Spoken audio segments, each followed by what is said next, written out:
Thanks so much. Wow, APIs at the Bookseller Convention, and look at all of you. This is really cool. I'm here to talk today about a subject that is coming to the book industry.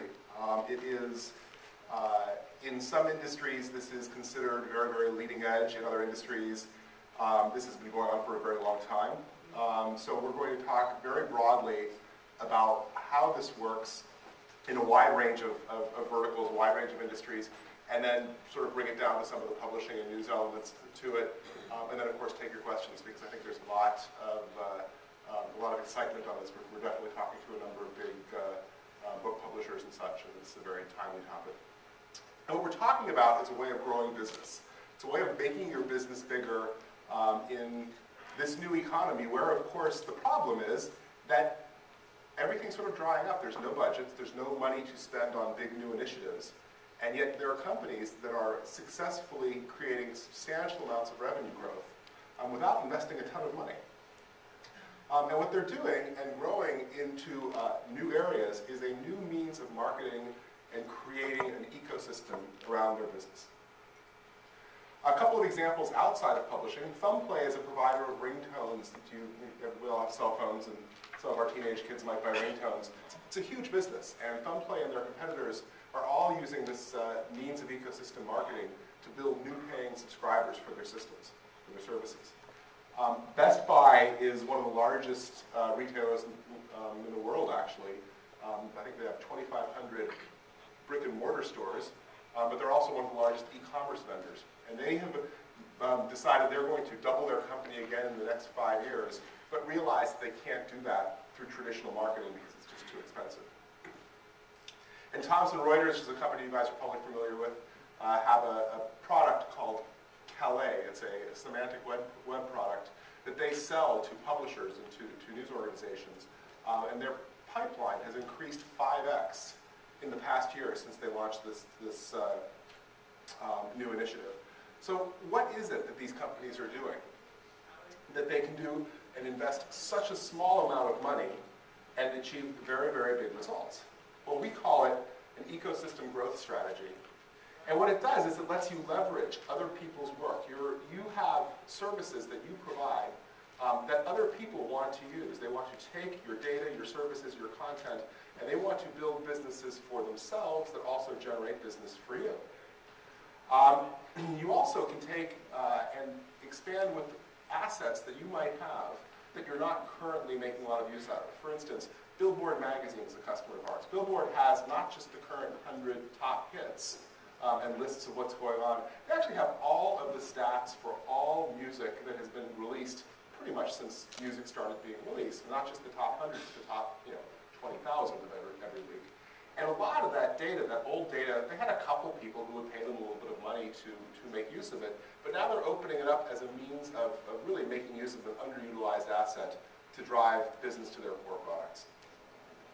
And it allows you to tap into distribution networks that will get you into verticals and into market segments that you don't know how to reach yourself. There are people who specialize in reaching into lots of niches, and they want to take your content and your information and your data and your services and build that out into something much bigger.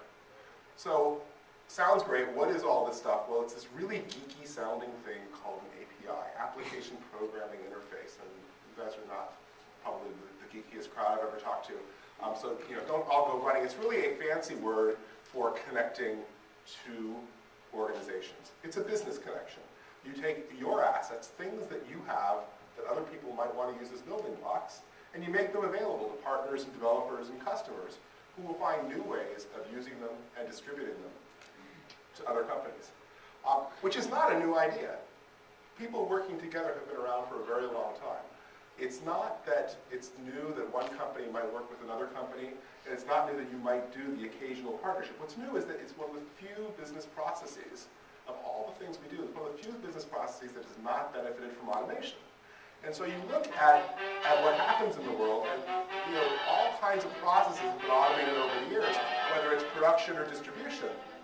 But when you get down to the concept of making partnerships between people, this is still very old school. People are getting on airplanes, people are going to dinner with each other and such, and this is a way that you can do 5 or 10 or 20 deals a year, maybe, but not the thousands that are available to you if you really can automate this process.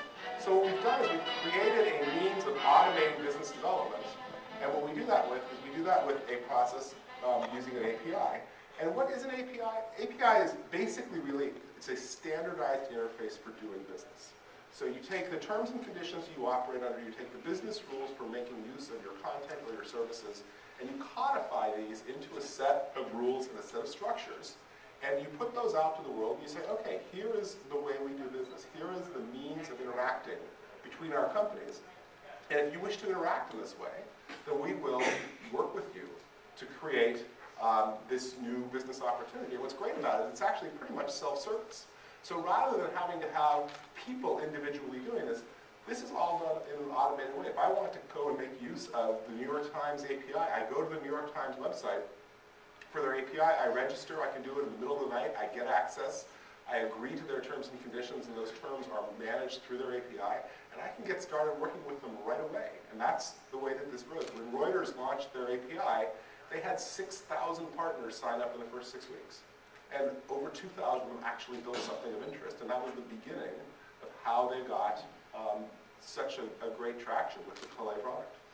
So what happens with this API concept is that what grows out of it is not just this mechanical thing, but you actually wind up with an actual ecosystem.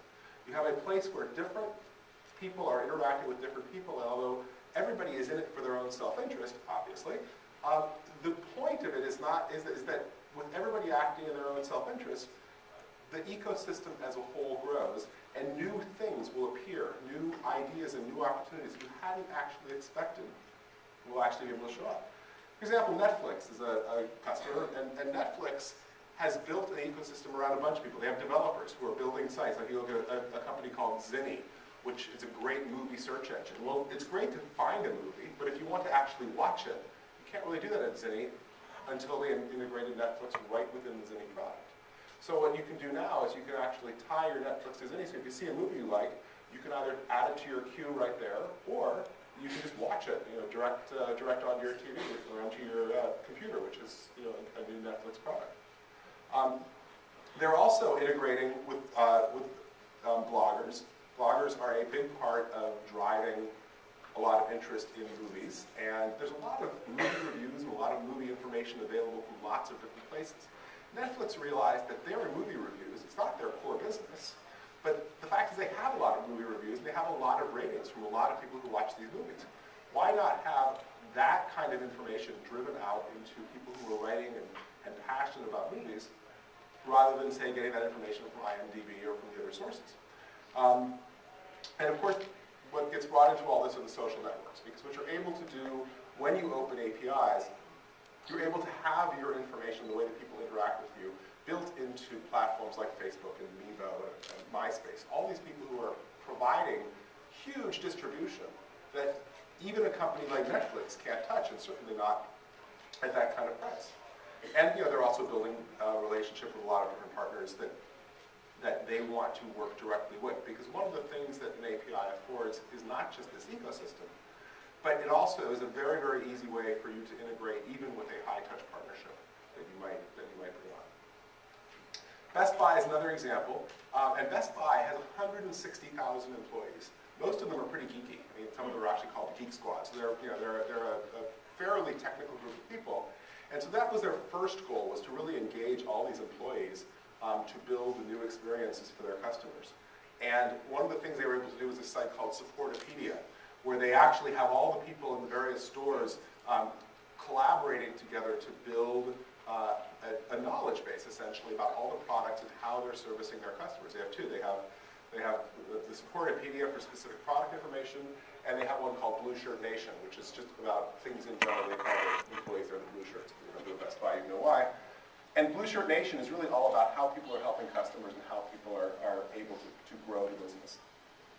Well, what they found when they started doing Supportopedia is that, in addition, their suppliers jumped in the game, because the suppliers were realizing, hey, this is actually a huge opportunity for us to take a major channel partner that we have and communicate and support directly our customer's customer.